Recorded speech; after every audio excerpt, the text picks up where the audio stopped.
Le film commence en l'an 55 après Jésus-Christ en Cappadoce, où un vieil homme connu sous le nom de Saint Mai est exhibé par un groupe de personnes qui finissent par le punir en le lapidant.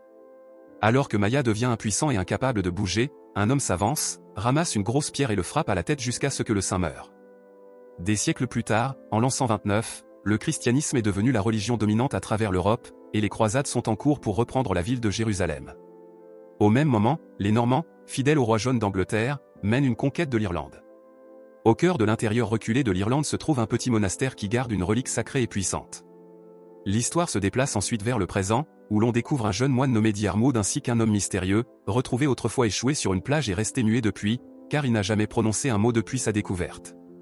Diarmuid et les autres moines en sont venus à l'appeler simplement le muet.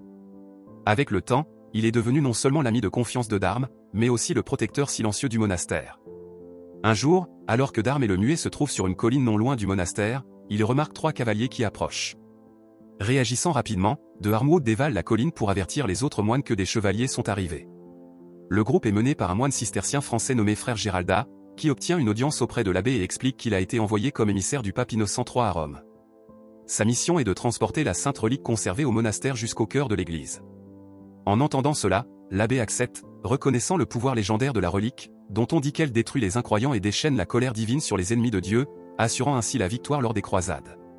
Peu après, Giralda, aidé de plusieurs moines, extrait un coffre doré contenant la relique d'une fosse près du monastère.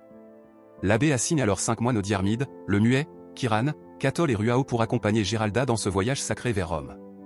Sans tarder, le groupe charge la relique sur une charrette et commence son pèlerinage mené par Giralda.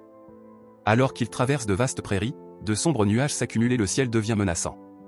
Soudain, la charrette transportant la relique devient immobile, comme si l'objet sacré pesait plus qu'il ne devrait. Les moines peinent à pousser la charrette lorsqu'un éclair frappe le coffre doré, provoquant une brève panique alors que des flammes jaillissent. Une fois le feu éteint, Kiran tente de toucher le coffre, mais retire sa main avec douleur, constatant que sa surface est brûlante. Tandis que la pluie commence à tomber, le groupe poursuit sa route et cherche un abri. Cette nuit-là, il se repose autour d'un feu de camp, et Giralda raconte la légende des Vikings, qui avaient autrefois tenté de voler la relique, attirés par sa puissance divine. Dans ce récit, les Vikings avaient lancé une attaque surprise contre le monastère, massacrant les moines endormis et s'emparant de la relique. Mais alors que les moines restants fuyaient l'église, ils virent un ange emporter la relique.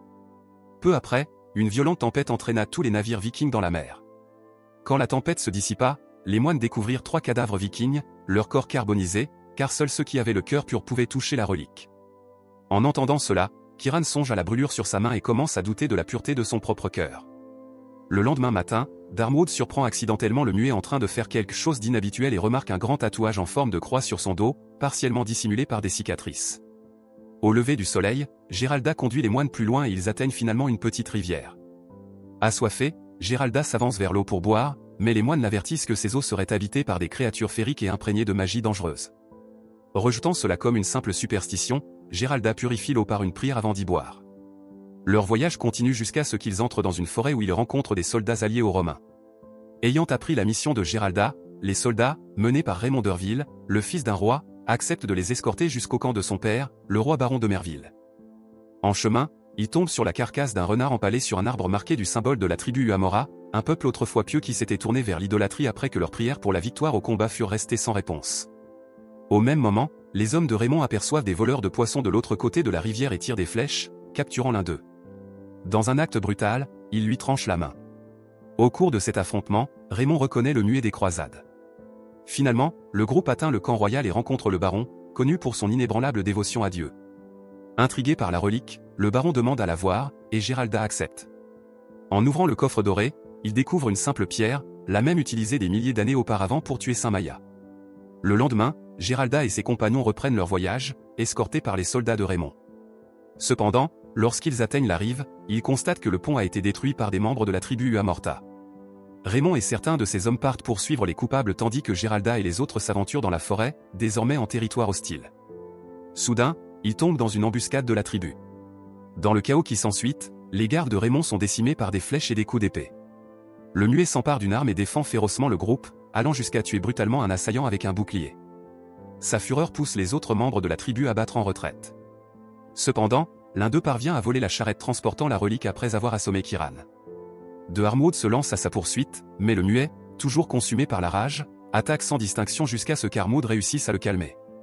Par la suite, Géralda, de Armwood, le muet et le moine Cathol, seul survivant, décident de récupérer la relique et de sauver Kiran. Géralda donne une épée au muet et il commence à suivre la piste de la charrette volée.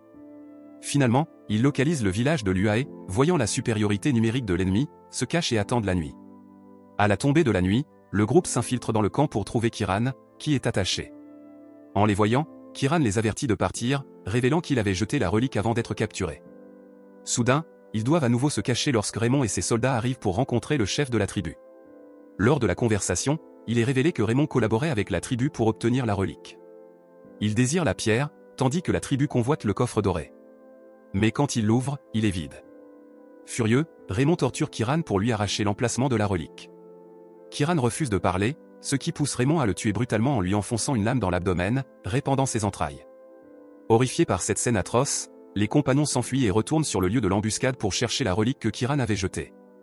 À l'aide de torchers, ils finissent par retrouver la pierre et s'échappent avant que les soldats de Raymond ne les rattrapent. Le lendemain, lors d'une halte, Cathol commence à désespérer, craignant de ne pas survivre à la poursuite de Raymond. Alors que le son des trompettes des troupes qui approchent se fait entendre, le groupe s'enfuit vers une colline embrumée et se cache dans un marécage.